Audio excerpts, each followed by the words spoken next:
주일 성경 공부 시작하겠습니다. 다 같이 기도하시겠습니다. 사랑하는 하나님, 은혜를 감사드립니다. 오늘도 저희들이 주님의 말씀을 함께 나누며 주님의 말씀을 배울 수 있도록 인도하셔서 감사드립니다. 사람들이 모여서 주님의 말씀을 받은 자가 주님의 말씀을 인간의 언어로 전합니다. 아버지 하나님, 인간의 언어에 여러 가지 한계가 있고 또 우리가 이해하고 소통하는 데도 한계가 있습니다. 오직 성령님께서 주관하셔야 주셔야 될 줄로 믿사오니 성령님께서 말씀을 전할 때 한 말씀 한 말씀 주관하시고 역사하시고 말씀을 들을 때에 그 말씀이 마음에 바르게 이해되며 또한 바르게 명심할 수 있도록 주님께서 도와주셔서 주님의 말씀이 우리의 삶을 변화시키고 우리 영혼에 새 힘을 주고 우리가 주님께서 맡겨진 사명을 잘 감당하며 하나님께 영광을 돌리고 우리도 구원을 얻기에 부족함이 없는 귀한 말씀이 되도록 주님께서 사랑으로 이 시간 함께 하시고 역사하여 주시옵소서. 우리의 믿음이 말씀의 진리에 바로 선 믿음이 되도록 도와주시고 말씀을 따르는 믿음이 되도록 도와주시고 살아있는 믿음이 되도록 도와주시옵소서. 오늘은 살인하지 말라고 하는 주님의 말씀을 함께 나누려고 합니다. 이 말씀이 주님께서 어떤 뜻으로 우리들에게 주셨으며 우리들의 신앙생활에 어떤 의미를 가지며 또 얼마나 중요한지 우리가 잘 깨닫고 진실로 나 자신의 생명과 이웃의 생명을 존중하며 몸의 생명만이 아니라 인격적인 것 또한 아버지의 영생까지도 우리가 서로 존중하며 하나님의 선하신 뜻을 이루어드리는 복된 삶을 살도록 사랑으로 인도하시고 도와주시옵소서. 코로나19로 많은 사람들이 어려움을 겪고 있습니다. 우리 주님께서 그 모든 질병과 고통과 어려움을 속히 종식시켜 주시고 우리의 삶에 새로운 평강을 주시오며 우리의 영혼이 또 우리의 육신에 아버지 하나님 건강이 보호되고 회복되는 큰 은혜를 누릴 수 있도록 하나님께서 도와주시옵소서. 이 시간 모든 것을 주님께 의지하옵고 예수님 이름으로 기도드리옵나이다. 아멘. 네, 오늘은 우리가 소요리문답 공부를 함께 하는 중에 우리 순서로는 40과 소요리문답에는 거의 과로 나눠져 있지 않습니다만은 우리가 분류해서 나눈 거로는 40과를 살펴보고 내용으로는 10계명 제6계명을 살펴봅니다. 그리고 10계명 제6계명을 가르쳐주는 소요리문답은 67문, 68문, 69문 3개입니다. 보통 지금까지는 4개였었죠. 내용이 무엇인가, 요구하는 게 무엇인가, 금하는 게 무엇인가, 그리고 첨가된 이유가 도대체 왜 들어있는가 이런 걸 살펴봤는데 6계명에는 첨가된 이유가 없습니다. 그냥 명령만 나와 있습니다. 그래서 그 3가지를 살펴보게 됩니다. 성경 본문은 이제 출애굽기 20장 13절인데 소요리문답 67문에 그 문장이 그대로 나와 있기 때문에 본문 따로 읽지 않고 소요리문답 문답을 우리가 함께 읽고 말씀을 함께 나누도록 하겠습니다. 자, 문제를 제가 읽겠습니다. 답이 화면에 나오니까 우리 성도님들께서는 답을 한번 읽으시면서 답해 보시면 좋겠습니다. 문 67 여섯째 계명이 무엇입니까? 답 여섯째 계명은 살인하지 말라 하는 것입니다. 문 68 여섯째 계명에서 요구하는 것이 무엇입니까? 답 여섯째 계명에서 요구하는 것은 우리가 정당한 노력을 다해서 우리 자신의 생명과 다른 사람들의 생명을 보존하는 일입니다. 참 정리를 참 잘 해놨습니다. 우선은 자신의 생명과 그리고 다른 사람의 생명, 요구하는 것은 그 생명을 잘 보존하고 보호하는 것. 정당한 노력을 다한다고 하는 것은 예를 들면은 나를 살리기 위해서 다른 사람을 죽인다든지 뭐 이렇게 좀 다른 복잡한 그 불법적인 것이 있으면 안 된다 이런 뜻이 아마 내포되어 있는 것으로 볼 수 있습니다. 정당한 노력이라는 표현을 하고 있는데 그냥 하나님의 뜻이라고 생각하면 되겠다. 하나님의 뜻에 따라 우리 자신과 이웃의 생명을 보존하는 것이다. 자, 69문입니다. 문 69 여섯째 계명에서 금하는 것이 무엇입니까?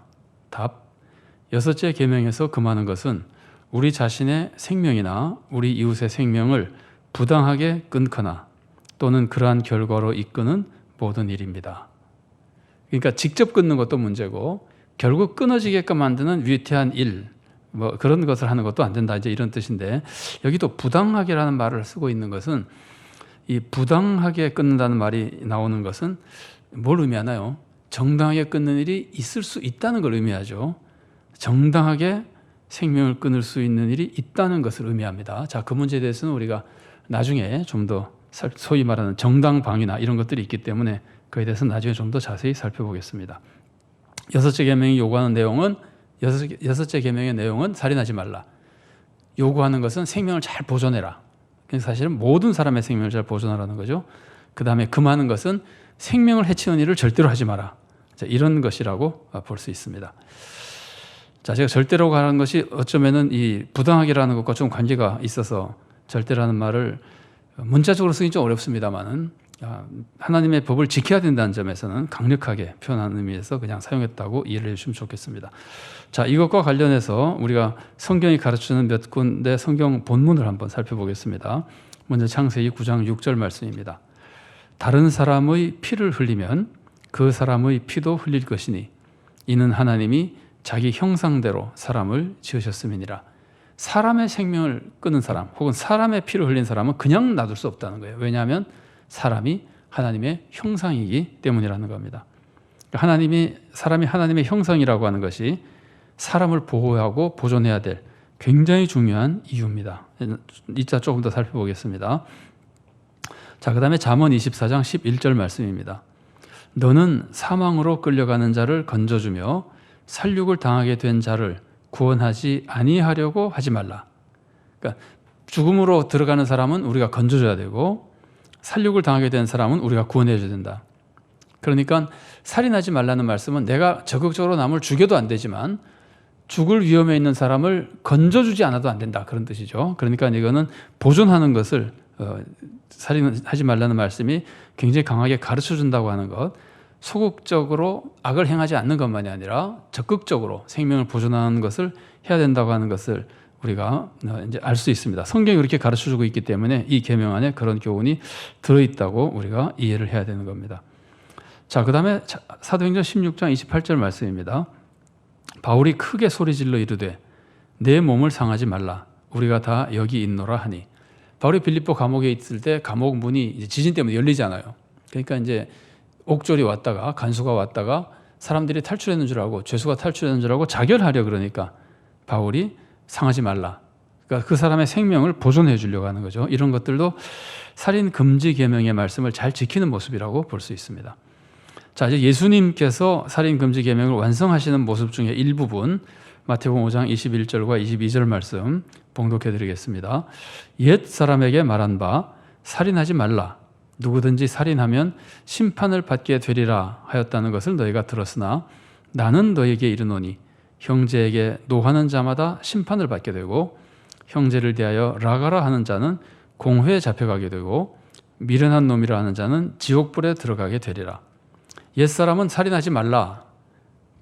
너희들은 그것을 살인하지 않으면 된다. 이렇게만 해석하고 배우고 있지만 예수님 말씀하신 건 나는 너에게 이르노니 이 계명을 내가 완성해서 가르쳐준다면 이런 것이다.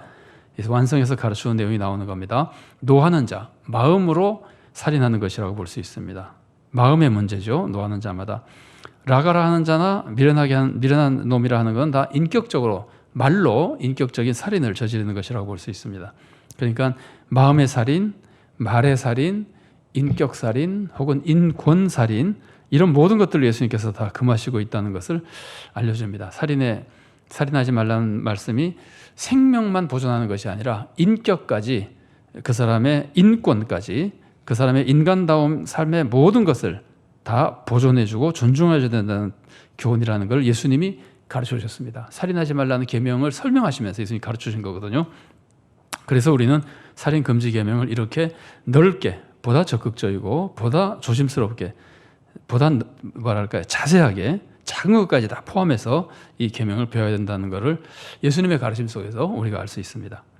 한 권만 더 읽겠습니다. 사도행전 1장 8절 말씀입니다. 오직 성령이 너에게 임하시면 너희가 권능을 받고 예루살렘과 온 유대와 사마리아와 땅끝까지 이르러 내 증인이 되리라 하시니라. 이 말씀은 선교에 대한 말씀이잖아요. 이 말씀은 사람의 이생의 생명을 구하는 것이라기보다는 영생의 생명을 구하는 거잖아요. 근데 왜 이 말씀을 넣느냐 하면은 우리의 생명은 단지 이생의 생명으로 끝나는 것이 아니라 영생까지 다 포함되는 게 우리의 진짜 생명이잖아요. 그러니까 살인하지 말라는 말씀 안에는 영적인 생명을 해쳐도 안 된다. 영적인 생명을 보존하고 구원하는데도 최선을 다해야 된다는 말씀이 포함되어 있다는 것을 우리가 알 수 있는 겁니다. 그래서 이제 이 말씀까지 다 포함해서 살인금지 계명을 잘 수행하며 살아갈 수 있도록 가르쳐주는 하나님 말씀으로 보는 것이고, 그래서 이 부분까지 우리가 다 생각하며 제6계명을 해석하는 것이 6계명에 대한 올바른 이해고 올바른 신앙생활의 지표라고 볼 수 있습니다. 자, 내용을 이제 같이 한번 살펴보겠습니다. 자, 1번입니다. 제6계명을 바로 이해하려면 사람이 하나님의 형상이라는 것을 알아야 합니다. 그러니까 6계명을 주신 가장 근본적인 이유 중에 하나는 사람은 하나님의 형상이라는 거예요. 그래서 사람은 생명을 빼앗으면 안 된다는 거예요. 피를 흘리게도 안 된다는 거예요.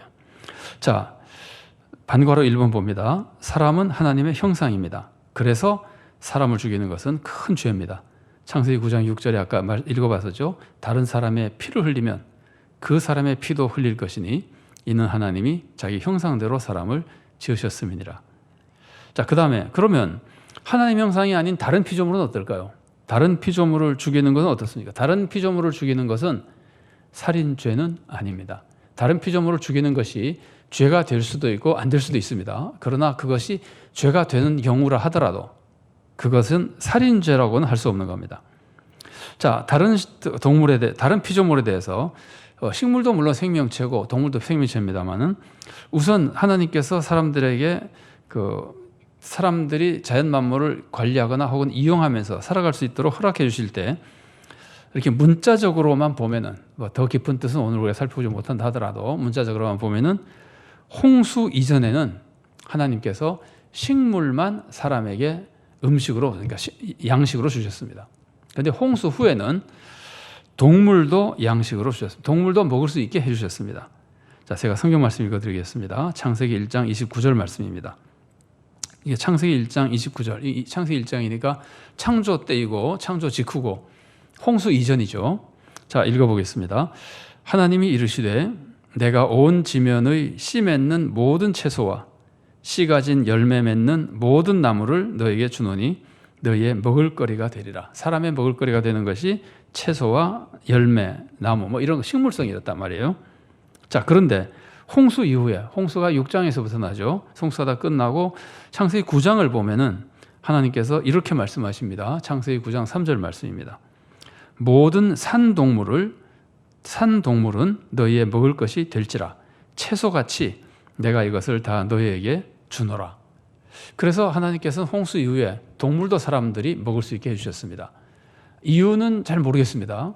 그런데 이제 창조과학자들이나 이렇게 과학자들 중에서는 이 이유에 대해서 홍수 이후에 하늘의 물이 이제 다 떨어져서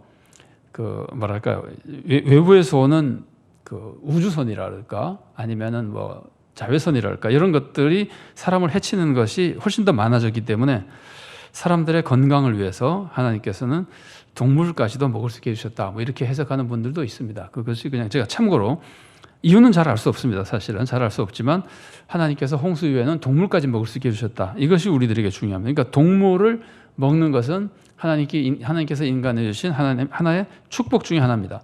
물론 체질이나 여러 가지 이유로 안 먹어도 상관없는 거지만 먹을 수 있게 해주셨다는 겁니다. 자, 그래서 다른 피조물을 죽이는 것, 식물을 죽이거나 동물을 죽이는 것은 이제 조금 이따 나누게 되겠으나 경우에 따라서 문제가 됩니다. 죽이면 안 되는 경우가 많이 있습니다. 그러나 기본적으로 이것은 살인죄와는 전혀 다릅니다. 그걸 우리가 먼저 이해를 하고 그런데 이제 동물을 죽이는 것이 문제가 될 수도 있습니다. 물론 나무도 죽이는 것이 문제가 될 수 있죠. 우리가 나무를 함부로 벌목하거나 이렇게 하다가 땅이 망가지고 사회가 굉장히 큰 피해를 입는 경우가 있잖아요. 물론 그러니까 식물도 마찬가지입니다. 그러나 우리 이제 죽이는 거에 대해서 동물을 주로 많이 생각하니까 제가 동물이라고 썼습니다만 동물을 죽이는 것이 문제가 될 수가 있습니다. 왜냐하면 하나님께서 사람을 창조하시고 주신 사명이 축복과 더불어 사명을 주신 것이 세상을 잘 관리하라는 거잖아요. 하나님이 지으신 세상은 하나님 보시기에 좋았던 세상이잖아요. 그런데 하나님 보시기에 좋았던 그 세상을 잘 관리하는 것이 사람의 사명인데 동물을 함부로 죽이는 것이 잘 관리하는 것일 수가 없죠. 동물이 적절하게 잘 살아 있어야 자연이 제대로 잘 관리되잖아요. 그래서 옐로스톤에 관한 어떤 기록물을 보니까 옐로스톤에다가 미국의 옐로스톤의 국립공원, 굉장히 유명하고 큰 국립공원, 거기다가 늑대를 풀어줬더니 그 자연 생태계가 살아났다는 얘기가 있어요. 그러니까 이제 그 설명은 그렇습니다. 제가 본 자료의 설명은 늑대가 없을 때는 초식 동물이 너무 번성해가지고 풀이 다 죽고 나무가 제대로 자라지 못하니까 땅이 황폐해져 가는데 늑대를 풀어놓으니까 늑대가 초식 동물을 적당히 잡아먹으면서 이게 균형이 잡히면서 식물이 오히려 다 살아나고 땅이 더 회복돼서 됐다는 거예요. 저는 뭐 잠깐 자료 본 것이라 뭐 전문적인 표현은 아닙니다. 그러나 우리가 상식적으로 봐도 알 수 있는 것이 모든 동물이 다 죽거나 모든 동물이 한 가지 동물이 너무 많아지고 그러면은 그 훼손된다는 거 우리가 다 아는 거 아니에요. 그래서 동물을 죽이거나 식물을 죽이는 이런 것들이 세상 관리에 있어서 굉장히 심각한 문제를 초래할 수가 있습니다. 좀 극단적으로 좀 더 확장시켜서 말하면은 만일에 특정한 동물을 자꾸 죽이고 이래가지고 자연 질서가 파괴되어 버리면은 결국 누가 죽느냐면 사람도 죽습니다. 그래서 이거는 간접적으로 결국 살인의 영향까지 미칠 수 있는 겁니다. 결과까지 가져올 수 있는 겁니다. 그래서 다른 피조물을 죽이는 것은 그렇게 간단한 건 아닙니다. 굉장히 조심해야 되는 문제입니다. 그래서 우리가 그것을 자연을 잘 보존한다든가 환경을 잘 관리한다든가 동식물을 함부로 죽이지 않는다든가 이런 거는 굉장히 중요한 겁니다. 그러나 오늘 이 시간에 우리가 꼭 한 가지 확인해야 될 것은 그 어떤 것이라도 사람을 죽이는 것과는 다르다는 거예요. 동물을 죽이는 것과 사람을 죽이는 것은 차원이 다른 문제입니다. 동물을 죽이는 것이 다양한 해를 끼치고 또 동물 자체도 존중해야 되기 때문에 문제가 죽이면 안 되지만 함부로 죽이면 안 되지만 그래도 사람 죽이는 것과는 차원이 다르다는 거예요. 사람이 동물과 차원이 다른 존재이기 때문입니다. 자, 제가 성경 말씀 중에서 두 곳을 보겠습니다. 먼저 한 곳 먼저 읽어드리겠습니다. 출애굽기 21장 29절과 30절 말씀 제가 봉독해드리겠습니다. 소가 본래 받는 버릇이 있고 그 임자는 그로 말미암아 경고를 받았으되 단속하지 아니하여 남녀를 막론하고 받아 죽이면 그 소는 돌로 쳐 죽일 것이고 임자도 죽일 것이며 만일 그에게 속죄금을 부과하면 무릇 그 명령한 것을 생명의 대가로 낼 것이요. 대단하죠. 소가 사람을 죽였는데 이 소가 원래 자꾸 받는 버릇이 있어서 위험하다. 그래서 이미 경고를 받았는데도 주인이 제대로 관리를 안 해가지고 소가 사람을 죽이면은 소는 물론 죽이고 임자도 죽이라는 거예요. 살인과 같이 보는 거예요. 그러니까 사람을 죽인 것은 이렇게 큰 징계가 있고 이렇게 크게 경고하고 있는 겁니다. 이에 반해서 그럼 소가 사람을 죽인 것이 아니라 소가 소를 죽이면 어떻게 될까요? 거기에 대한 성경 말씀도 나옵니다. 출애굽기 21장 35절과 36절 말씀을 제가 봉독해 드리겠습니다. 이 사람의 소가 저 사람의 소를 받아 죽이면 살아있는 소를 팔아 그 값을 반으로 나누고 또한 죽은 것도 반으로 나누려니와. 이건 지금 잘못이 없다고 보는 겁니다. 책임이 없다고 보는 겁니다. 그러니까 우연히 죽인 것이라고 이제 보는 겁니다. 이 사람의 소가 앞부분을 한번 띄워보실래요? 이 말씀 보세요. 이 사람의 소가 저 사람의 소를 받아 죽이면 이건 그냥 죽였다고 보는 거예요. 그러니까 그 주의를 받거나 뭐 주의를 해야 되는데 하지 않은 것이 아니라는 거예요. 그럴 경우는 그 책임 없이 그냥 둘 다 산 거 죽은 거 다 나눠가지고 양쪽 사람 가지고 그냥 해결하라 이제 이런 뜻인데 그게 아니고 자 그 다음입니다. 그 소가 본래 받는 버릇이 있는 줄을 알고도 그 임자가 단속하지 아니하였으면 그는 소로 소를 갚을 것이요 죽은 것은 그가 차지할지니라.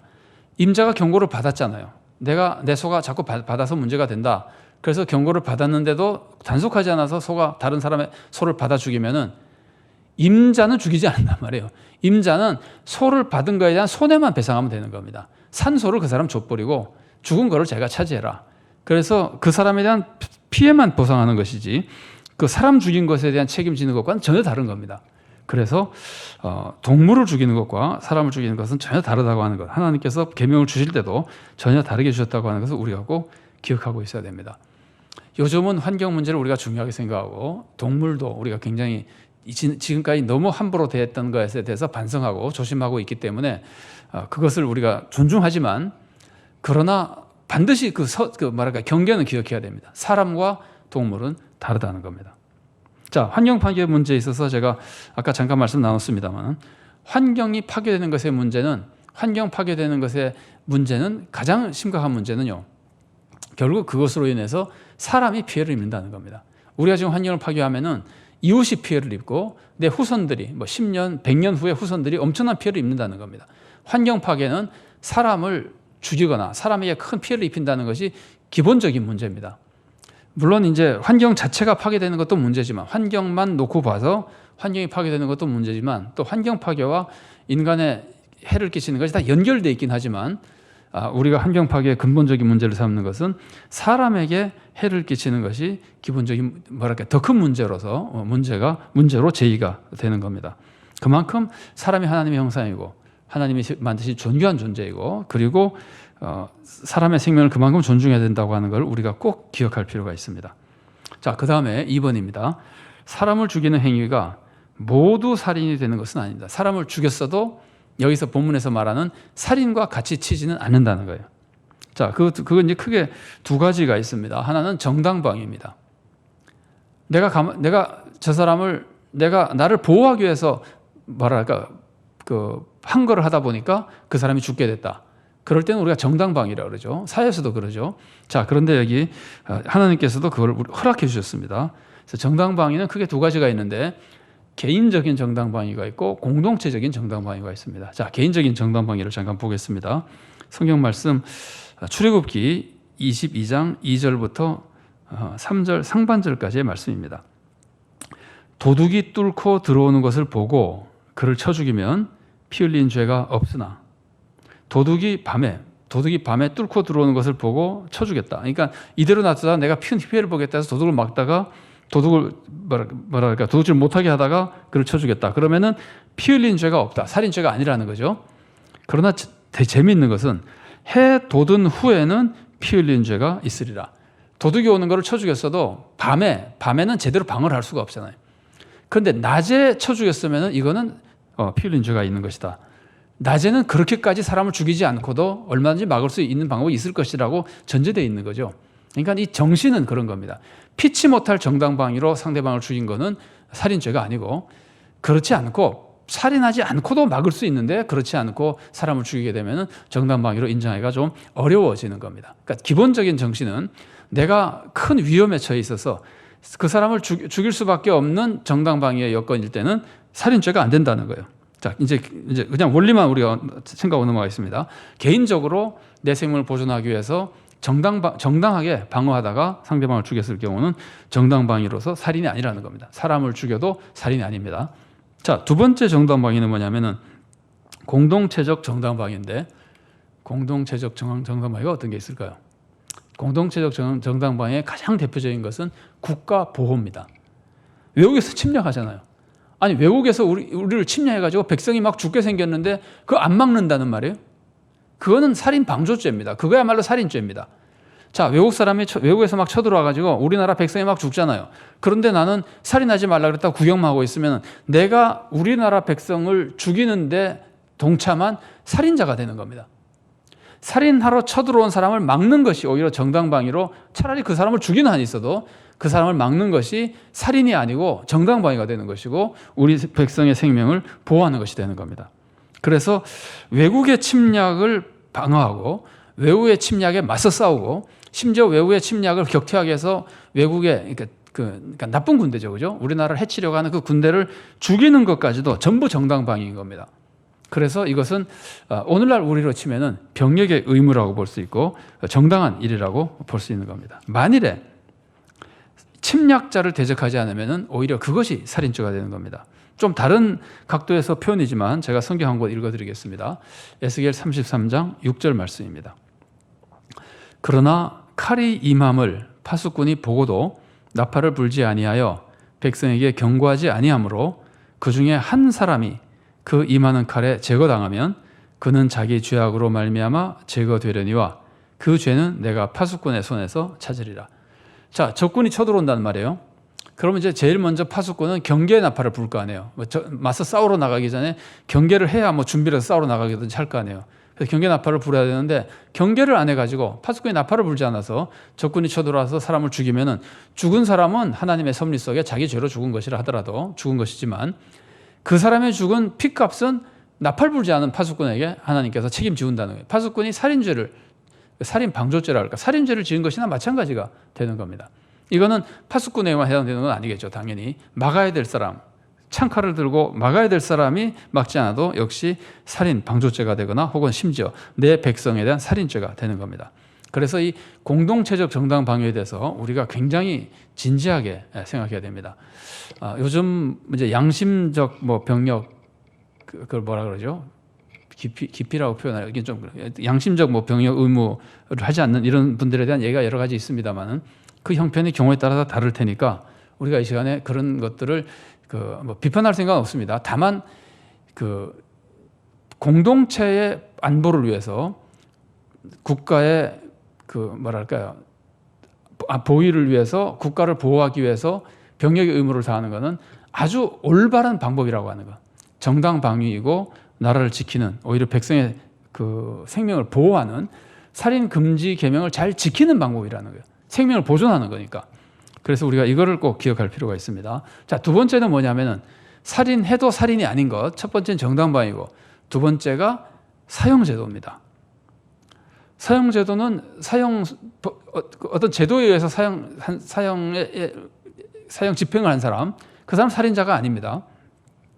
자, 이제 사형이라고 하는 것은 물론 간단한 문제는 아닙니다만은 사형이라고 하는 것은 한마디로 말하면은 살인을 막기 위한 일종의 정당방위라고 볼 수 있습니다.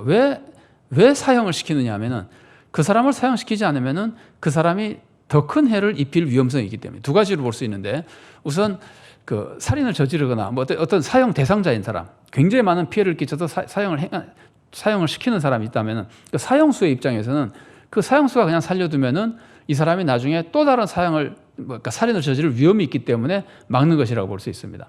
실제로 뭐 우리가 그 영화나 혹은 글에서 많이 봅니다만은 그래서 풀려나갔다가 또 살인 저지른 사람이 있잖아요.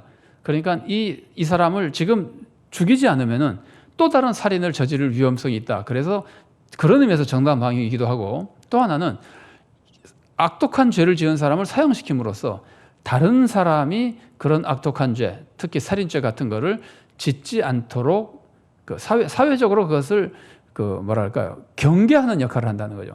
사회 전반에 걸쳐서 예를 들면 살인죄를 자꾸 짓는 사람을 사형을 하거나 그러면은 사회 전반에 있어서 살인 범죄가 줄어들 수 있다는 말이에요.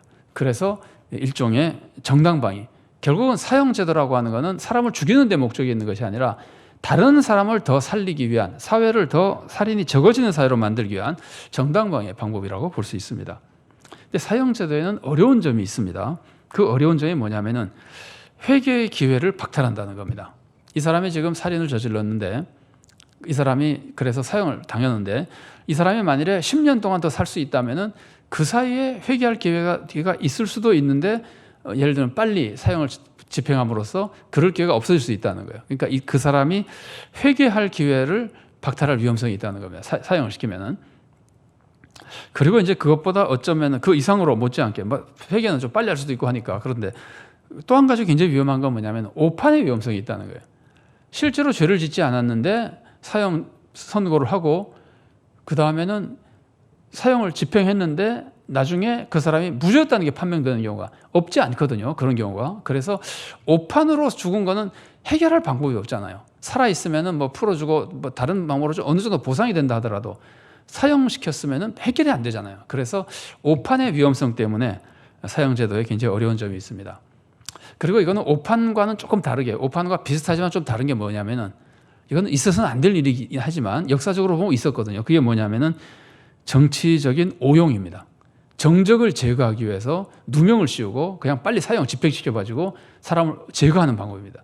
이런 것들이 사형제도가 없으면은 이런 거를 좀 막을 수가 있는데 사형제도가 이제 뭐랄까 활발하게 움직이는 데서는 이런 정치적인 정적 제거라거나 이런 오용될 수 있는 위험이 있거든요. 그래서 사형제도라고 하는 게 사람들이 굉장히 큰 부담이 되는 겁니다. 사형제도가 원칙적으로는 하나님께서 그 법을 주셨을 때 원칙적으로는 사람의 피를 흘린 사람은 그 사람도 피를 흘려야 된다고 할 만큼 사람을 존중하는 사회를 만들기 위해서 모든 사람의 마음에 이웃을 존중하는 마음을 주기 위해서 사형제도를 두셨고 사형제도를 제대로 잘 활용한다면은 유익한 점이 분명히 있을 텐데 그럼에도 불구하고 사형제도에 대해서 부담을 가지는 것은 이런 것들입니다. 오판이나 오용이나 혹은 그 사람에게 또 다른 기회가 주어질 소지가 적어진다고 하는 이런 것들이 이제 사형제도에 있어서 좀 어려움이라고 볼 수 있습니다. 근데 한 가지 우리가 여기서 짚고 넘어가야 될 거는요. 예수님의 교훈을 가지고 와서 예수님이 원수도 사랑하라 그랬거나 뭐 이런 말씀을 가지고 와서 사형 제도를 하면 안 된다고 말하는 것은 조금 논리적으로 안 맞습니다. 예수님의 교훈은 우리가 사회에서 그 교훈을 법으로 만들 수 있는 것이 아닙니다. 예수님의 교훈은 법으로 만들 것이 아니라 우리가 살아가야 될 지향할 삶의 목표이기 때문에 삶의 목표하고 최소한의 기준은 전혀 다른 거거든요. 법이라고 하는 것은 최소한의 기준을 만드는 것이고 예수님의 법은 최소한의 기준이 아니라 모든 사람이 그 목표해야 될, 지향해야 될 목표거든요. 삶의 목표거든요. 그러니까 삶의 목표를 법으로 만들어 버리면요, 사회가 유지가 안 됩니다. 자, 보십시오. 예수님의 말씀 중에 제가 한 곳 읽어드리겠습니다. 산상설교에 나오는 마태복음 5장 42절입니다. 내게 구하는 자에게 주며 내게 꾸고자 하는 자에게 거절하지 말라.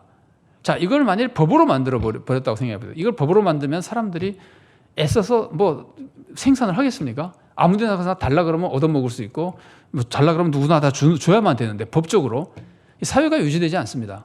그래서 예수님의 말씀이기 때문에 법을 만들자고 하는 것은, 예를 들면 사형제도 폐지라는 법을 만들자고 하는 것은 예수님의 말씀을 근거로 해서 만든다고 하는 건 조금 그거는 논리적으로는 잘 안 맞고요. 예수님의 정신을 가지고 회개의 교회나 뭐 다양한 것을 가지고 말을 해볼 수는 있겠죠. 그러나 그것이 역시 또 다른 부작용을 낳을 수 있기 때문에 이 사형제도는 어쨌든 굉장히 어려운 겁니다. 우리가 쉽게 말할 수 없습니다. 그러나 근본적으로 사형제도라고 하는 것은 있을 수 있는 것이고, 사형제도에 의한 사형은 살인이 아니라는 겁니다. 자, 그 다음에 넘어가겠습니다. 3번입니다. 살인 금지 계명의 정신은 사람의 생명을 보존하기 위해서 최선을 다하라는 겁니다. 사람의 생명, 살인 금지는 사람을 죽이지 말라는 게 아니라, 죽이지 말라는 것이지만 죽이지 말라는 정도가 아니라 생명을 보존하라, 훨씬 더 적극적인 거라는 거예요. 생명을 보존하기 위해서 최선을 다하라는 거예요. 자, 어린아이가 성향으로 불장난을 하고 있습니다.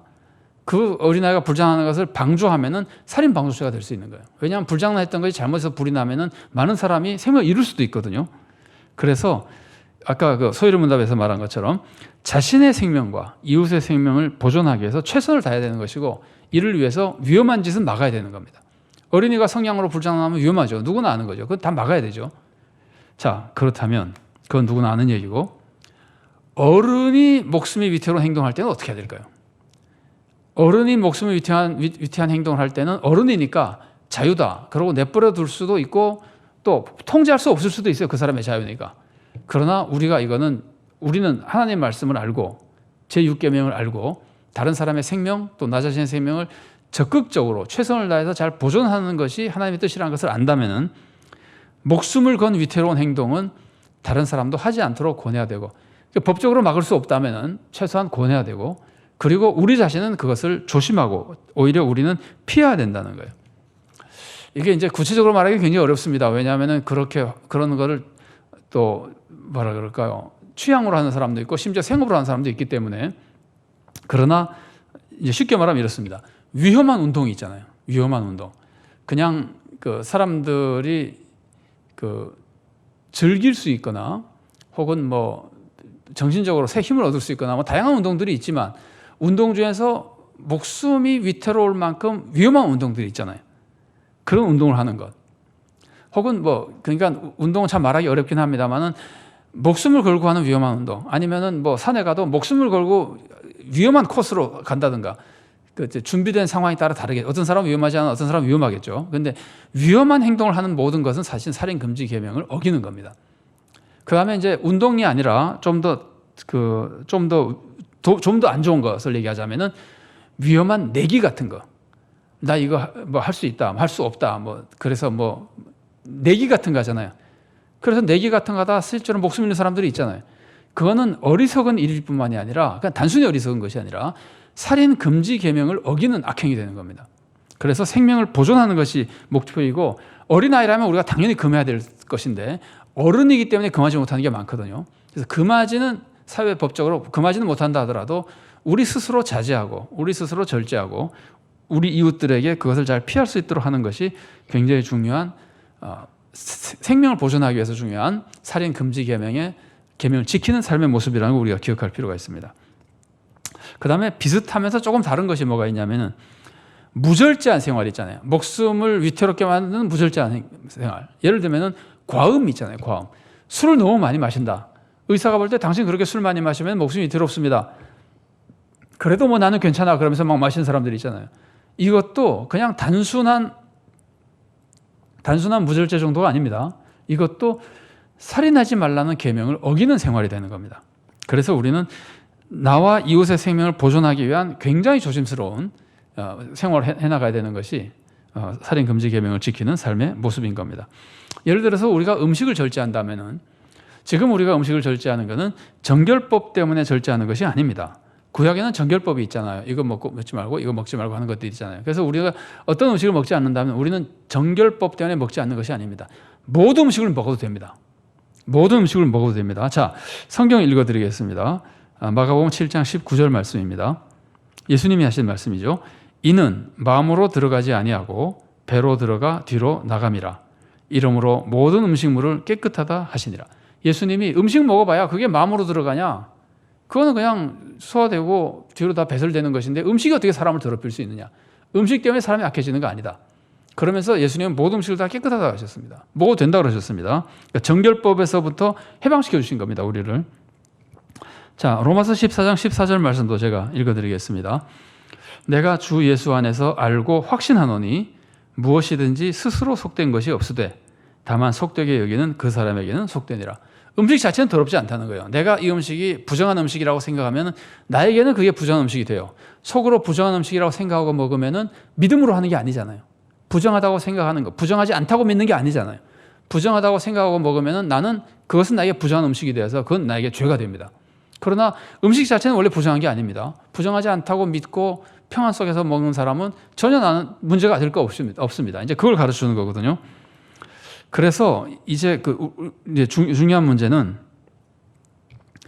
음식을 먹거나 먹지 않거나 하는 것이 정결하냐 부정하냐의 문제 때문에 그러는 것이 아니라 그 사람의 건강과 생명을 보존하는 데 유익하냐 아니냐 하는 것으로 우리는 봐야 됩니다.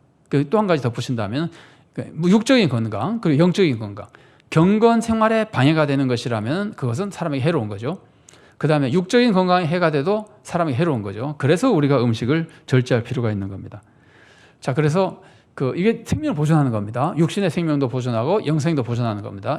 거기에 관련해서 음식을 어떻게 대할 것인가 하는 문제가 있고, 여기에 조금 더 멀리 나가면요, 조금 더 확장시켜서 살펴보면은 우리가 음식을 먹고 할 때 예를 들면은 몸에도 좋고 건강에도 좋고 영적으로도 아무런 문제가 없고 나를 방탕하게 만들지도 않고 좋은 음식이라 하더라도 그 음식이 예를 들면은 지나치게 비싸고 좀 사치스러운 음식이라고 그러면요, 그것은 우리가 절제하는 것이 다른 사람의 생명을 보존하는 데 유익이 될 수 있습니다. 왜냐하면은 그것을 절제하고 내가 좀 더 돈을 좀 남겨서 아껴서 많은 사람들에게 도움을 준다면은 병 걸려서 죽을 사람을 치유해 줄 수도 있는 것이고, 혹은 아사라는 말이 너무 그렇긴 하지만 건강이 해쳐가지고 음식을 먹지 못해서 건강 해쳐가지고 죽어간 사람 살릴 수도 있는 거거든요. 그래서 음식 자체가 문제가 있느냐 하는 것도 문제지만 이걸 더 확장시켜 보면은 내가 그 음식을 먹음으로써 이웃을 사랑하는 것을 덜 하게 되느냐, 다른 사람의 생명을 더 많이 보존해 줄 수 있는 거. 여러분, 그래서 신들러스 리스트 같은 영화에서 그런 거 나오잖아요. 내가 빠찌 하나를 더 팔았으면은 몇 사람 더 구원할 수 있었다, 이런 얘기 하잖아요. 훌륭한 사람이 이제 그런 얘기 하니까 우리가 그 사람 정죄할 수는 없는 거지만 음식도 마찬가지, 생활도 마찬가지입니다. 내가 사치스럽게 돈을 많이 쓰고 음식을 그런 걸만 먹고 이러면서 영적으로 육적으로 나에게 해가 되는 건 아니지만 그것으로 인해서 내가 그걸 좀 더 아껴서 다른 사람들을 영적으로 육적으로 살릴 수 있는 것을 하지 않으면은 그것도 문제가 될 수 있는 겁니다. 그러니까 이 살인 금지 계명은 근본적으로 모든 사람의 생명을 보존하기 위해서 최선을 다하는 것이기 때문에 이런 걸 우리가 염두에 두고 우리 삶에 대해서 여러 가지 판단을 하고 결정을 하고 살아나가야 되는 겁니다. 자, 그다음에 예수님께서 가르치신 말씀을 우리가 생각해 볼 때 살인 금지 계명은 살인 동기인 악한 마음, 살인을 실제로 손으로 사람을 죽이는 것만이 아니라 살인의 동기가 되는 것은 악한 마음이잖아요. 죽이고 싶은 마음, 악한 마음, 미운 마음, 증오 마음, 그것도 막아야 되는 것이고, 예수님이 산상록에서 가르쳐 주신 것처럼. 그리고 또 하나는 인격적인 살인까지. 나는 손으로 사람을 죽이지는 않았으나 말로 그 사람의 인격을 파괴시켜가지고 그 사람이 고통스럽게 만들고 그러면은 그것도 살인죄랑 같다. 그리고 실제로 그것 때문에 또 극단적인 선택을 하는 사람까지도 있잖아요. 우리가 가끔 매스컴에서 보잖아요. 그러니까 이런 것들까지 다 예수님께서는 금하셨거든요. 살인 금지 계명은 마음의 살인, 인격적인 살인, 혹은 말의 살인 이런 것까지 다 금하는 것이 예수님의 말씀이라는 겁니다. 자, 예수님이 산상설교에서 이 살인 금지 계명을 완성하실 때 어떻게 완성하셨냐면 화내지 말라. 마음의 문제죠. 그 다음에는 라가라 그러거나 미련한 놈이라 그러지 말라. 말의 문제죠.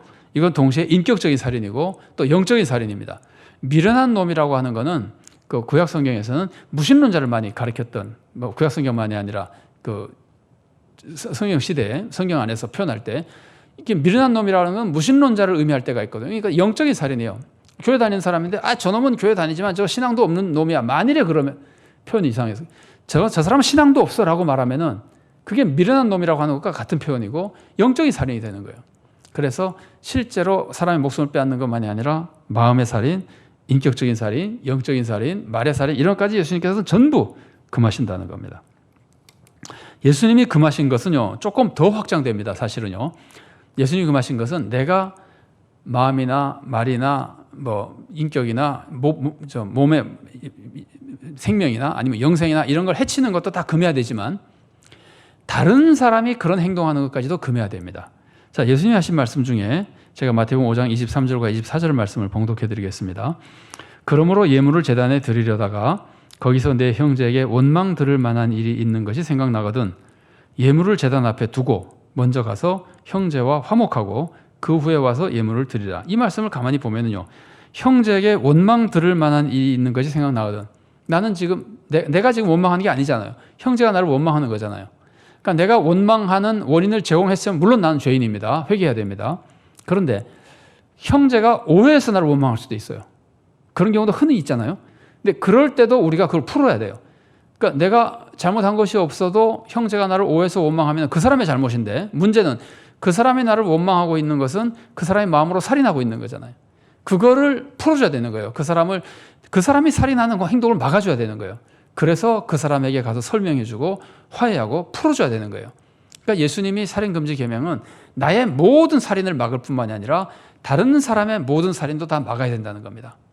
이 말은 이것을 이제 좀 더 적극적으로 말하면은 살인을 하지 말라는 것을 적극적인 계명으로 바꾸면은 서로 사랑하고 화목해야 되는 겁니다. 그래서 예수님께서 말씀하시는 겁니다. 예물을 제단 앞에 두고 먼저 가서 형제와 화목하고 그 후에 와서 예물을 드리라. 재판장에 갈 때에 길에서 사화하라, 길에서 화해하라 이런 얘기를 하시거든요. 그래서 살인금지 계명의 완성은 사실은 모든 사람과 화목하고 서로 사랑하며 해칠 마음이 전혀 없는 삶을 살아가는 겁니다. 나만 그러는 게 아니라 이웃도 그래야 되고 사회 전체를 그런 사회로 만들어가는 것이 살인금지 계명을 완성하는 예수님의 가르침이라고 볼 수 있습니다. 그 다음에 이제 생명의 보존을 위해서는 영생까지 얻도록 도와야 됩니다. 왜냐하면 우리 생명이라고 하는 것이 이생의 생명만이 아니잖아요. 오히려 더 중요한 것은 영생이잖아요. 천국에서 영생을 누리는 거잖아요. 그래서 우리가 생명의 보존을 위해서는 다른 사람의 생명을 보존하기 위해서는 다른 사람의 영생까지 보존해야 되는 겁니다. 달리 말하면 다른 사람이 영생을 잃는 행동을 할 때는 그 잃지 못하도록 그걸 막아줘야 된다는 거죠. 자, 보겠습니다. 영생의 살인, 다른 사람이 영생을 얻지 못하도록 하는 살인. 그거는 대표적인 것이 뭐냐면은 이웃을 실족하게 하는 겁니다. 물론 이제 이걸 우리가 조금 교리적으로 만일 본다면은 모든 사람은 그 자체가 이미 영생을 얻지 못하는 사람이잖아요. 그 사람을 그냥 내버려 두는 것은 그 사람의 생명을 보존해 주지 못하는 것이고, 근데 그 사람이 영생을 얻지 못하던 사람이 예수를 믿었잖아요. 이 사람 영생을 얻었잖아요. 근데 영생을 얻은 사람이 영생을 잃게 만드는 거야말로 영생의 살인이죠. 그죠? 영생을 얻은 사람이 영생을 잃도록 영생의 살인하는 것의 대표적인 모습이 실족하게 하는 겁니다. 교회 다니던 사람을 실족하게 만들어서 교회 안 나오게 만들어 버렸다는 말이에요. 그럼 그 사람의 영생을 살인한 거잖아요. 이거는 이생의 살인보다 사실은 더 무서운 죄거든요. 그래서 예수님께서 이런 죄에 대해서 그렇게 무섭게 예수님께서 경고하신 겁니다. 자, 성경 말씀 한 곳 읽어드리겠습니다. 누가복음 17장 2절 말씀입니다. 그가 이 작은 자 중의 하나를 실족하게 할진대 차라리 연자 맷돌이 그 목에 매어 바다에 던져지는 것이 나으리라.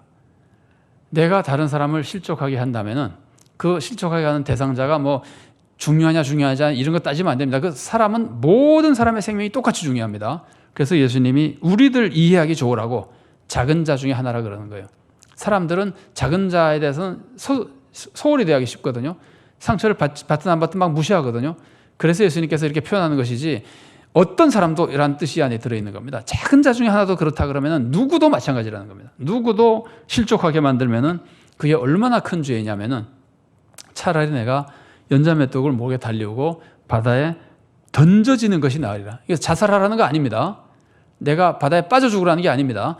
던져지는 것이 나으리라는 건 내가 다른 사람으로부터 무참하게 살해당하는 것이 차라리 다른 사람 실족하게 하는 것보다 낫다는 거예요.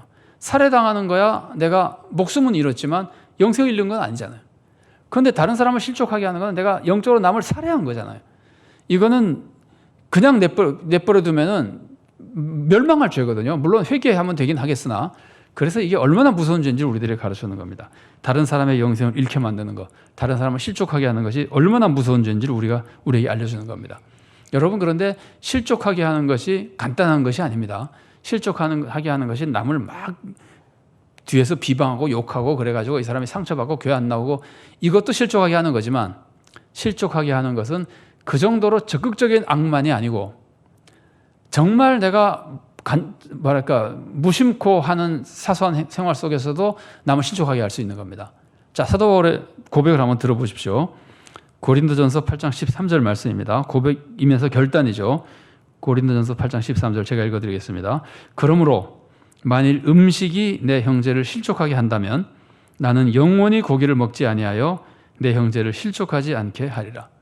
실족하지 않게 한다는 게 무슨 말이에요? 내 형제가 영생을 잃는 것을 절대로 나는 그냥 두지 않고 영생 잃도록 절대로 내버려 두지 않겠다. 나 때문에 형제가 영생 잃는 일이 있다면 내가 그것을 막기 위해서라면 나는 평생 고기 안 먹고도 살겠다. 여기서 왜 고기 얘기가 나오냐면요. 여기서 말하는 고기는 이제 그 고린도전서잖아요. 고린도 성에서 사람들이 고기를 먹느냐 안 먹느냐는 문제가 성도들 사이에 문제가 되는데 그 이유는 시장에 나온 고기가 대부분 우상의 제물이었다가 나온 거란 말이죠. 우상의 제물이었다 나온 고기도 있고 아닌 것도 있긴 한데 우상의 제물이었다 나온 고기들이 많은데 그러면 세상에서 나가서 우리가 고기를 먹으면은 우상의 제물을 먹을 위험성이 있지 않느냐. 그래서 고기를 먹을 때 우상의 제물을 먹네라고 생각하는 사람도 있고 우상의 제물은 우상이 뭔데? 우상이 존재나 해? 우상은 아무것도 아닌데? 우상의 제물이었던 말든 그냥 고기는 고기지. 이런 사람도 있단 말이죠. 그래서 내가 성경이 가르쳐주는 이겁니다. 믿음이 강한 사람은 우상 같은 건 아무것도 아니야. 우상 제물로 놨던 거라도 우상이 그거 더럽힐 수 없어. 우상은 존재도 하지 않는 거. 아무것도 아닌 거. 우상의 제물이었다 하더라도 그거는 그냥 순수한 고기일 뿐이야. 더러워진 거 하나도 없어. 먹어도 돼. 이게 믿음이 강한 사람입니다. 그런 사람은 떳떳하게 먹어요. 죄 아니에요. 그런데 이제 문제는 우상에게 더럽혀졌을 텐데라고 생각하면은 더럽혀지지 않았다고 믿지 못하는 거잖아요. 믿음이 없는 거 아니에요. 그래서 더럽혀졌다고 생각하는 사람이 먹으면은 믿음으로 한 행동이 아니기 때문에 죄가 되는 겁니다. 그런데 이제 바울의 말은 이겁니다. 바울은 믿음이 좋은 것으로 소문난 사람이잖아요. 선교사고 많은 교회를 세우고 사람들에게 말씀을 전하고 기적을 행한 사람이잖아요. 그러니까 바울이 고기를 먹으면은 바울은 물론 믿음으로 아무렇지도 않게 먹습니다. 다른 사람이 믿음이 약한 사람이 볼 때 저거 우상으로 인해서 더러워진 고기일 텐데 바울이 먹으니까 나도 먹지 뭐. 바울이 먹으니까 자기도 먹어도 된다고 생각하거나 그냥 따라서 먹습니다. 그런데 마음속 한편이 계속 깨림칙합니다. 이거 우상의 고기인데 먹어도 되나? 이러면서 바울이 먹으니까 따라 먹잖아요. 그럼 그 사람은 죄를 짓는 거예요. 바울은 죄를 짓지 않았으나 이 사람은 죄를 짓는 거예요. 그래서 바울이 말하는 겁니다. 만일 내가 고기를 먹는 것 때문에 다른 사람들이 시험에 들어서 예를 들어서 시험에 들어서 바울을 욕한다든지 그것도 시험거리잖아요. 그 다음에 시험에 들어서 자기는 의심하면서도 먹는다든지 그러면 그 사람에게는 죄를 짓는다는 말이에요. 그래서 바울이 하는 얘기가 내가 고기 먹는 것 때문에 그걸 보고 누구라도 시험에 드는 사람이 한 사람으로 생긴다면 나는 그 사람을 위해서 고기를 먹지 않겠다. 평생이라도 안 먹겠다. 바울은 자기 양심을 위해서가 아니라 다른 사람의 양심을 위해서 절제하겠다는 겁니다.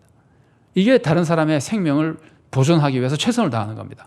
육신의 생명도 마찬가지고 영적인 생명도 마찬가지고 요즘 인권 문제가 굉장히 심각하잖아요. 미투 운동도 많이 있고 그런 거에서 어떤 사람이든지 상처받거나 인격적인 모독이나 인격적인 살인을 당하는 사람이 있으면 내가 그것을 보존하기 위해서 최선을 다해야 되겠다고 하는 것이 살인금지 계명을 지키는 삶의 모습인 겁니다.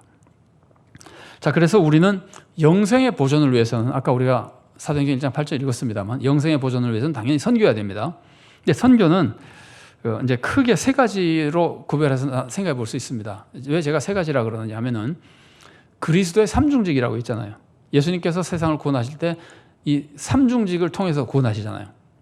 그래서 제사장적인 사명, 속죄, 은혜 뭐 이런 것들이죠. 사람을 예수님 하나님께로 불러오는 거, 선지자적인 사명, 진리의 말씀을 가르치고 올바르게 살도록 가르치고, 그다음에 왕적 사명, 사람들을 보호해주고 사탄으로부터 보호해주고 또 악을 행하면 벌을 하시고, 그러면서 사람들을 이 삼중직으로 사람들을 구원으로 인도하거든요. 그러니까 선교도 사실은 교회가 이 삼중직을 행하는 거거든요. 그래서 교회는 살인하지 말라는 말씀을 들었을 때 우리가 정말 생명을 보존하기 위해서는 교회는 전도도 해야 되는 겁니다. 그러니까 사실은 전도도 살인금지 계명을 지키는 뭐랄까 성도의 올바른 행위 중에 하나인 겁니다. 전도해야 되죠. 기도해야 되죠. 세상에 바른 삶을 가르쳐야 되죠. 그리고 세상에 연약한 사람이 있으면 돌봐줘야 되죠. 배고픈 사람은 먹여줘야 되죠. 그러면서 그 사람의 육신도 살려주고, 그러면서 예수를 믿게 만들어서 영혼도 구원해주고, 상처받은 사람이 있으면 그 상처를 싸매주고, 이런 것을 다 하는 것이 살인금지 계명을 완성하는, 예수님이 가르쳐준 완성하는 모습에 다 들어있는 겁니다. 우리가 살인금지 계명 오늘 나눴는데, 살인금지 계명은 핵심이 사람은 하나님의 형상으로서 지극히 존귀한 존재다. 이거는 보통 피조물과는 전혀 다른 존귀한 존재다. 이걸 전제로 하고 그 사람의 생명을 해치지만 않을 뿐만 아니라 최대한 잘 보존하기 위해서 우리가 흔히 말하는 목숨, 인격, 인권 이런 것들을 보존하기 위해서 최선을 다할 뿐 아니라 영생까지 보존하기 위해서 최선을 다하는 것이 우리가 살인금지 계명을 지키는 올바른 신앙생활이 되는 겁니다. 자, 토요 문제를 잠깐 보겠습니다. 1번입니다. 내가 재판관이라면 사형을 언도하고 싶은 사람이 있습니까? 이유가 뭡니까? 이게 참 슬픈 일인데요. 이전에는 저런 사람 좀 없었으면 좋겠다는 생각이 좀 덜 났었는데, 요즘은 너무 사회가 막 이러고 막 사회를 해치는 사람들이 눈에 막 띄고 그러니까 정말 그런 악한 마음이 자꾸 생기는 경향이 있는 것 같아요. 근데 이제 사형이라고 하는 것이 아까 하나님께서 허락하신 제도이기 때문에 그걸 우리가 전제로 하고 한번 생각해 보시라는 겁니다. 재판관이라면 사형 언도하고 싶은 사람이 있는가? 그게 정말 가장 최선이겠는가? 왜 내가 사형을 언도하고 싶은가? 또 그 사람에게는 어떻게 하는 것이 최선일 것인가? 이런 것들을 쭉 생각하면서 하나님의 뜻을 찾아보는 겁니다. 2번입니다. 사람들이 자신의 생명을 경시하는 모습을 구체적으로 몇 가지 찾아보십시오. 자기 생명을 스스로 경시하는 모습. 구체적으로 뭘까요? 아마 제가 볼 때는 가장 대표적인 것이 이 몸에 해로운 것을 막 과음, 막 무절제로 하는 이런 것, 이런 것들이 아닌가 싶어요. 특히 과음하시는 분들이나 몸에 해로운 것, 기호품이라고 하지만 몸에 해로운 것들, 뭐 담배라든가 이런 것들을 심지어 마약하는 사람들이 그렇잖아요. 그런 사람들이 사실은 자기는 즐긴다고 할지 몰라도 십계명을 생각하면 이 사람들은 자기 생명을 경시하는, 생명을 보존하는 일을 소홀히 하는 모습이 불과한 거예요. 그래서 이런 것들을 우리가 한번 구체적으로 제가 한번 몇 가지 생각해 봤습니다만 여러분들 구체적으로 한번 생각을 나눠보시고 또 생각해 보시고 올바른 하나님의 뜻대로 사는 길을 찾아보면 좋겠습니다. 3번입니다. 우리가 다른 사람의 생명을 경시하는 행동을 구체적으로 몇 가지 찾아보십시오. 다른 사람의 생명을 경시하는 행동 뭐가 있을까요? 저기다 제가 예를 써놨는데 운전할 때 다른 사람의 생명을 경시하는 행동이 자주 나오죠. 여러분 그런 경험 있으십니까? 횡단보도를 건너는데 다 건너기도 전에 막 차들이 지나가 버리고 막 이러면은 저 사람이 나를 인간으로 취급하지 않는다는 느낌이 들거나 내 생명이 경시당한 느낌이 들잖아요. 마찬가지입니다. 운전하는 사람의 입장에서 다른 사람의 안전을 생각하지 않고 막 함부로 행동하고 과속하고, 과속은 자기 생명도 경시하는 거지만 다른 사람의 생명도 경시하는 거거든요. 운전은 사람의 생명이 달려있는 것이라 이런 것들과 관련되는 굉장히 중요한 우리 생활의 한 부분이라고 볼 수 있습니다. 그래서 제가 운행이라고 써봤고, 안전불감증 같은 거 여러분 잘 아시잖아요. 법으로 금해놔도 에이 뭐 하면 어때 그러면서 우리가 함부로 법을 어기고 막 그러다가 대응사고가 나고 막 그러잖아요. 이런 거는 우리가 정말 진지하게 고민해야 될 문제입니다. 그 법을 지키느냐 안 지키느냐의 문제가 아니라 내가 생명을 보존하려고 하느냐 생명을 무시하느냐의 문제거든요. 하나님께서 보시기에 굉장히 심각한 죄입니다. 왜 하나님의 형상인 인간의 생명을 그렇게 무시하느냐는 거예요. 그래서 우리가 이 3번 문제도 진지하게 생각해 보시면 좋겠습니다. 4번입니다. 내가 다른 사람의 육적 생명, 정신적 생명, 영적 생명에 도움을 준 경험이 있으면 말씀해 주십시오. 다른 사람이라는 가족, 성도, 이웃 누구나 다 해당됩니다. 육적인 생명, 정신적인 생명, 인격이나 인권이나 마음의 평안이나 영적인 생명, 영생 얻는 길 이런 거에 내가 도움을 준 경우, 또 내가 혹시 그런 것에 해를 끼친 경험이 있나? 가만히 생각해보면 생각이 나는 게 또 있을 수도 있습니다. 한번 쭉 생각해 보시고 앞으로 내가 어떻게 고쳐가며 살아가야 될지를 한번 생각해 보시면 좋겠습니다. 자, 5번은 우리가 이제 기도하는 겁니다. 오늘 배운 말씀대로 살 수 있도록 합심하여 기도하시고 조언들을 위해서 기도하는 주기도로 마치십시오. 대개 요새는 이게 전혀 이제 모이지 못하니까 물론 비대면으로 모임이 있으시면 거기서 같이 하시고 혼자 하실 경우는 혼자라도 꼭 기도를 하신 후에 주기도로 마무리를 하시면 좋겠습니다. 자, 같이 기도하시고 축도로 우리 함께한 성경 공부 마치겠습니다. 사랑하는 하나님 감사합니다. 오늘도 주님께서 주신 십계명제 6계명을 우리 신앙의 선배들이 하나님의 말씀을 잘 아버지 원용하고 또 배우고 익혀서 십계명 6계명을 잘 정리하여 가르치는 것 우리가 함께 나눴습니다. 사랑의 하나님, 주님께서 우리를 하나님 형상으로 만들어주시고 이제는 또한 구원하여 하나님의 자녀로 만드시고 정말 존귀하게 만드셨사오니 우리가 하나님의 자녀를 대할 때 진실로 존중하며 생명을 존중하고 인격을 존중하며 영생을 존중하며 대할 수 있도록 도와주시고 아직 구원받지 못한 자라 하더라도 하나님의 형상이오니 그들의 아버지 하나님 인격을 존중하고 생명을 존중하고 그들이 영생의 길로 갈 수 있도록 그들의 영생을 존중하며 정말 나 자신과 이웃의 생명을 보존하는데 최선을 다하는 귀한 삶을 살 수 있도록 도와주시옵소서. 그리하여 하나님의 선하신 뜻을 이루어드리고 하나님께 기쁨을 드리고 세상에 유익을 끼치고 많은 사람들로부터 자기들을 돕는 교회라고 돕는 성도라고 생각하게 되어 우리가 세상 사람들로부터 사랑과 존경받는 교회가 되고 성도가 되게 하시고 그들을 구원으로 인도하며 그들의 참된 유익을 끼치는 신앙생활을 할 수 있도록 우리를 주님께서 인도하시고 도와주시옵소서. 코로나19로 인하여 교회들이 많은 어려움을 겪고 있습니다. 활동을 많이 못하는 것도 어려움이지만 교회로 인해서 혹시 감염이라도 되거나 하면 아버지 이로 인하여 하나님 영광 가리고 또 교회가 사회로부터 지탄을 받는 것 참으로 큰 고통입니다. 하나님 불쌍하게 해주셔서 우리도 최선을 다해 잘 아버지 하나님 건강을 지키고 감염 예방을 잘 할 수 있도록 도와주시고 하나님께서 친히 지켜주셔서 아버지 하나님 우리의 육적인 생명도 지켜주시고 건강도 지켜주시고 세상 사람들로부터 아버지 하나님 존중받고 존경받는 교회를 이루어나가도록 도와주시고 하나님의 구원의 역사를 크게 이루어나가는 복된 교회가 될 수 있도록 우리를 인도하시고 우리 모든 성도들의 삶을 지켜주시고 도와주시옵소서. 이 사회에 아버지 하나님 인격적으로 무시당하고 인격적으로 살인당하고 고통당한 사람들이 많이 있습니다. 권력 잡은 자들의 아버지 하나님 마음을 겸손하게 만들어주시고 권력을 남용하지 못하도록 만들어주시고 사람들의 생명과 인격이 존중되는 좋은 사회가 될 수 있도록 주님 사랑으로 인도하시고 도와주시옵소서. 이 나라를 지켜주시고 보살펴주시고 교회들이 특별히 소원과 삶을 잘 감당하도록 인도하여 주시옵소서. 주님 은혜의 모든 것을 의지하옵고 예수님 이름으로 기도드리옵나이다. 아멘.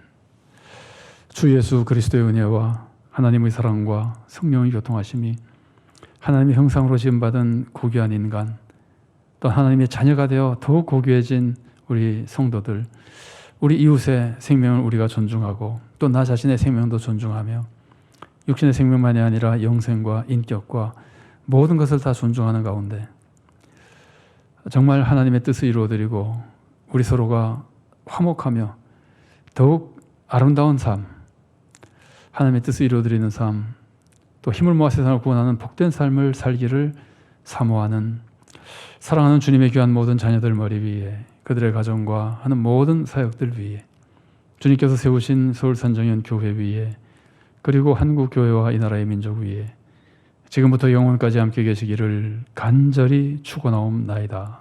아멘.